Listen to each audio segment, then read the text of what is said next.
Hello everybody and welcome back to Perpetual Pip. This is your host Will Gomez and it is now time for the first step into actual trading. In today's Trading 101 session, we're going to be talking about how to actually trade candlestick formations. This is, as I mentioned, the ground floor, right? We've already talked about how to interpret the language of the candles. We're going to have a brief overview of that once again. But generally speaking, now is when you'll finally be able to put rubber to the road and apply the actual technique into entering in and fattening your account. So let's see how this works. As you guys know, the bulls and the bears are speaking, or actually it's the unspoken language, right? The bulls and the bears are trying to communicate with us via an unspoken language, and that unspoken language is the creation of candlestick formations. The function of these formations is to convey to us or let us know when U-turns are getting ready to take place. So if we can recognize that the U-turns in price action are taking place, then we need to, of course, look for the U-turns to be in the direction of the overall trend for the highest percentage chance of success to make sure that this works in our favor as often as possible. So let's talk about the 4 actionable candlestick formations. We know that there are 4 of them that we can actually use to make entry decisions. For the bulls, we talked about the piercing line, right? The piercing line is a bearish decision candlestick formation that's followed by a bullish one, right? Why is this important? Because the market opened at a higher price, came down to a lower price, but immediately the bulls took back more than 50% of what was gained. So we have that U-turn upward in price action. We have the same thing for a bullish engulfing candle also. A bearish decision candle followed by a bullish decision candle, but the bullish decision candle eats everything that they have taken, that the bears have taken, and then some. It regains all of that equity and then some. It engulfs the body of the previous candle. Once again, we get this U-turn price action. The morning star, the most difficult of the candlestick formations. This is composed of a decision followed by indecision followed by decision. So you have your bearish decision candle, your indecision, which is a flat line in price action, and your bullish decision taking back 50% or more, creating this upward U-turn. Again, the expectation is for bullish or ascending price action. Last but not least, we've got tweezer bottoms. Again, this is that very, very rare situation where you have indecision candles coming together to create a decision pattern. Multiple times, the bears have tried to drive this market price action downward, but they have been unable to sustain it, so they're leaving these wicks behind as historic markers. In any case, you get this double test and U-turn, right? The expectation is the market's going to continue to go in the direction of the bulls. In any case, we interpret all of these candlestick formations quite simply as I'm going up, and we're going to be looking for them aggressively in an uptrend when we spot that the market is making higher highs and higher lows. Now, how do we go about actually trading them? Well, as we know, they represent these turning points, the U-turns. So in an uptrend, we're going to be looking for them to appear. If you've noticed that the market is making higher highs, this is a Bitcoin chart, Bitcoin against the euro. If you notice that the market's creating these higher highs and higher lows, you can see this ascending price action. So realistically, all it then boils down to is being able to identify when those candlestick formations are forming. Nice decision candlestick formations that indicate I'm going up in an uptrend are prime opportunities for us to search for a buy, right? You can tell just by looking at this, if I had decided to participate buying the market whenever these candlestick formations took place, you can see the ascension of the price. I would have been able to capture a profit. So how? Easy. It's a very, very simple mode of trading. First, we train ourselves to be able to recognize the candlestick formations by studying either this video or the candlestick formation from earlier lessons. Next, once we identify that the candlestick formation has formed in the appropriate trend, we want to look to buy that candlestick formation at the close. Why at the close? Because while a candle is still open, it could potentially change, right? The bulls and the bears are constantly fighting during that period. So while a candle is still open, although right now it could look like a bullish candlestick formation, between now and when it closes, it could realistically change. Market conditions can drastically change. So we want to make sure that that candlestick is closed, then we can accurately judge the formation based on what we've learned and look to enter in at that point, especially if it agrees with the trend direction. We're going to look to enter in with a instant execution or a market order like we talked about in our order video. This is going to be an instant execution. If we notice the candlestick formation, boom, we get in right here, right now. Buy at the close of the formation. We look to place our stop loss for risk at least 10 to 15 pips below the low or the nearest level of support. So you have the option of looking to place it directly below the candlestick formation or look for the actual first lower low of support. For more information on that, please watch our support and resistance video. We look to place our stop loss below a nearby level of support because the market has a tendency to test and retest. For example, if I bought right here at this candlestick, do you see how the market did ascend but then came back to that same general area? Right? So we look to place our stop loss below, a few pips below that level, so that if the market decides that it does want to come back to test or rebound off of that level again, we're out of the way. As far as a limit target is concerned, our take profit should be at least 10 to 15 pips before a nearby level of resistance. That's at least 1.5 times your total risk. Right? At least 1.5 times your total risk. Why? Because when we trade, we have to also understand that there is the possibility that this trade could go wrong. And if the trade should fail and we take a loss, we want to make sure that our wins exceed our potential losses. If I take one win at 1.5 times my risk, and then I take one loss at one risk, right? 1.5 minus 1 still leaves me with 0.5 worth of profit. In any case, it would take multiple losses to eliminate one of my wins. So as a result of that, we always generally look to try to tackle or target more than we are risking. Let's see how this plays out on a chart. Here is that same chart. I've zoomed in to what was an established downtrend. The market was making lower lows, lower highs.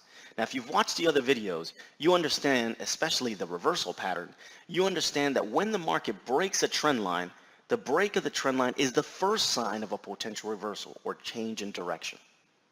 Not only did this market break the trend line, but it's kind of come back to the back side of the trend line to test it and managed to bounce off, forming a bullish candlestick formation. It's a bullish engulfing candle, as a matter of fact. Now that this bullish engulfing candle has formed at the backside of the candle, if you try to interpret the price action, right, we've broken beyond it, come back to test, and bounced off the backside with a decision candlestick formation that says I'm going up. This is potentially opportunity. So what can I look to do? I can, at this candlestick formation, number one, accept the fact that this downtrend is over. If we're just looking at candles, right? We accept that this downtrend is over, the trend line has been broken, and the market has bounced off the backside, so we can project a new trend direction. Then we look to enter in at the close of that bullish candlestick formation. We're entering in at the current market price once we spot the formation with an instant execution or a market order. We look to place our stop loss at least 10 to 15 pips below support, right? We see the U-turn forming here. The market is bouncing at this new trend line. We see the U-turn forming here. So I want to look to enter in here expecting that the market is going to go up. And I'm going to look to target an area that is at least 1.5 times the total risk here. The distance between my entry price to where my stop loss is, my total risk number. So I'm going to look to target a limit, a higher high of resistance that's at least 1.5 times my total risk. That's the goal. You take a look at a previous point that the market has left behind. These levels of resistance and support, as we know, are noteworthy areas where the market will more than likely try to take back. All right, so that's how you go about tackling that in an uptrend. Now, in a downtrend, we're looking for the same type of situation, just we're looking for U-turns in the opposite direction. So we have the dark cloud cover, which is the bearish corresponding formation to the piercing line, right? Bullish decision candle followed by a bearish candle that takes back at least half of the equity, right? U-turn. We have the bearish engulfing, which takes back all of the previous equity that the bulls gathered and then some, gives us that downward U-turn. We have the evening star, the opposite of the morning star, which is a bullish decision followed by indecision followed by a bearish decision. Again, there's that upside down U-turn. And last but not least, tweezer tops, right? Again, rare situation where you have indecision candles coming together to create a decision formation.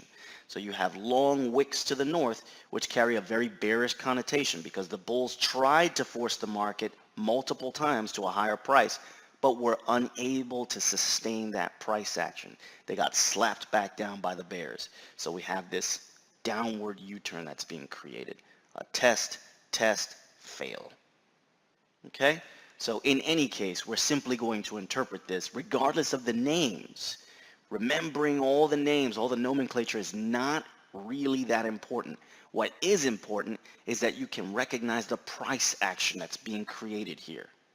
All of these can simply be interpreted as I'm going down, and they're going to be the most valuable to us in down trends. So how do we trade them? Pretty much the same way that we would trade uptrend candlestick formations, just in the opposite direction. When it comes to these candlestick formations, as we know, they represent U-turns. And if they're U-turning in the same direction as the actual trend, they need to be important to us. So we want to sell at the close of a bearish candlestick formation to ensure that the formation is confirmed. When it comes to the stop loss should be placed at least 15 pips or so above the height of the level of resistance, at least 15 pips. Now, these numbers that I'm giving you guys for the stop loss, 10 to 15 pips, this is pretty much industry standard. This is industry standard. Everyone, including the institutions themselves, kind of trades this way. So if we had the ability, for example, if we were looking at these candlestick formations in this downtrend, let's say that I got involved or I was thinking about getting involved at this bearish candlestick formation. When I went to place my stop loss, placing it 10 to 15 pips above this level of resistance, if I had some way to be able to see all the broker's clients' stop loss points, you would more than likely see a big clump of orders right around 10 to 15 pips above these bearish candlestick formations. It's very common for traders like ourselves, private traders, speculative traders, and institution level traders to place their stop loss anywhere between 10 to 15 pips. So that's why I say at least 15 pips, because it's not unheard of for big institutions to make a move to cause the market to maybe shoot toward that target area, right? So if you want to give yourself a little bit of room to kind of avoid being swept in by, or swept out, I should say, by a move that's just slightly, and those traders, those of you that are experienced traders, you've been at this for a while. I know that you've probably experienced a situation where the market seems to go right to your stop loss, kick you out of the position at a loss, and then go exactly where you thought it was going to go. Okay? This is not unknown. This is not unheard of. Okay? We can talk more about that in the live sessions. But again, this is a recommendation, 10 to 15 pips. If you want to give yourself a little bit more room, that's also acceptable. Remember, when you're placing your stop loss, your total risk amount is not what should be guiding your entry. It should be based off a percentage of your account balance. That's what's important. It's not the amount of pips, it's the percentage. Okay, we'll talk more about that in our pro equity video that's coming later down the line. So again, stop loss at least 15 pips above, and we're going to be looking to limit out a few pips in front of support. Again, for the same reason. I don't ever actually target, a level of support exactly. I look to get out a few pips before it, just in case the market doesn't actually make it all the way down and decides to pull back, then it doesn't matter. I'll still be looking to be out of that position with some profit. So let's see how that breaks down. Here we have that same chart, that Bitcoin Euro chart, on a daily time frame. Okay, we do not only focus on currencies. I do take a look at cryptos. It's another type of currency. I take a look at other exchanges, commodities, what have you, in my live sessions. And the reason why is because technical analysis is technical analysis. A chart is a chart is a chart. You're still going to be looking at candlestick formations. They each have their own personality, but technical analysis using Fibonacci retracements, trading support resistance, this is all industry standard. Do not be led astray or do not be led to believe otherwise. It is the same.